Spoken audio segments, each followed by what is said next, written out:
What's going on, guys? Welcome back to the vlog. Today we're going to be installing some Megan Racing inner tie rods on the FRS, BRZ, or GT86. So I'm going to jack the car up and then we're going to get started.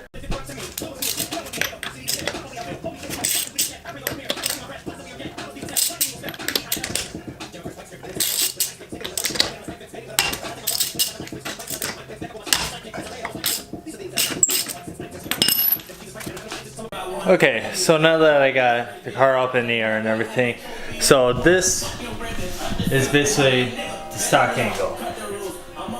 It's not bad. Alright, so now that that's the stock, remember that, and let's get into this. Alright, so now that we got the car up in the air and everything, wheels off, what you're going to do is there's a nut right here. You just want to take a adjustable wrench and basically just break that loose, and then you have this 19mm nut, and then basically just like needle nose pliers to basically take this off. And you're gonna also have to take off your heat shield or whatever it's called, but once I get that all done, I'll show you the next step.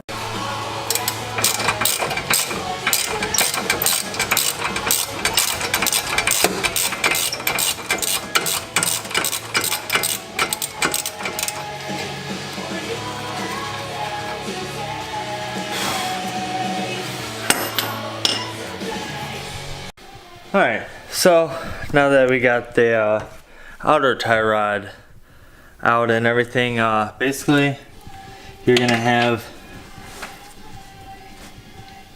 this like clip to take off. You could use needle nose pliers, and then behind it there's gonna be like a metal wire tire. You basically just want to cut that off, and then this will come off. Alright, so I got the boot off and everything.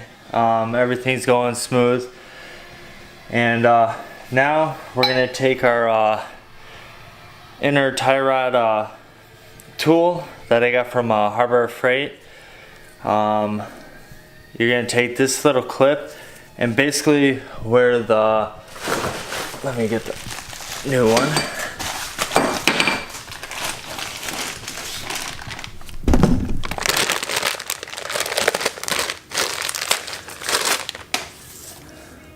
So right where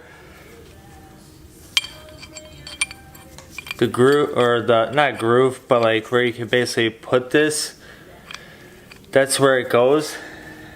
And then basically you take this tool and you basically just slide it in, and then it locks. Make sure it locks, so then basically that can't move. So let me get this out and I'll show you the new one. Alright, so got everything buttoned up and everything. I will say I am very happy with it. You know, after doing something like this with the like steering, I would definitely recommend getting a alignment. They're not that much. They range from like, you can find people that do it for $50 to like $100. It all depends on your specs, if you're going just stock or if you're going for like a drift spec. But so basically this is what it looks like now. Honestly, it definitely gives you a lot more angle, as you can tell from the stock. I'll try to post a picture in there, but I was thinking, since I already did the inner tie rods, I might as well just do the outer tie rods. So basically, before I get an alignment and everything, I'm actually just gonna order some I don't know, maybe some SPL outer tie rods, or I don't know, we'll see. But I definitely will be ordering outer tie rods. So look out for that video next. So yeah, that's the end of the video. If you made it this far, I appreciate it. Thank you for watching. Like, comment, and subscribe. Have a good day.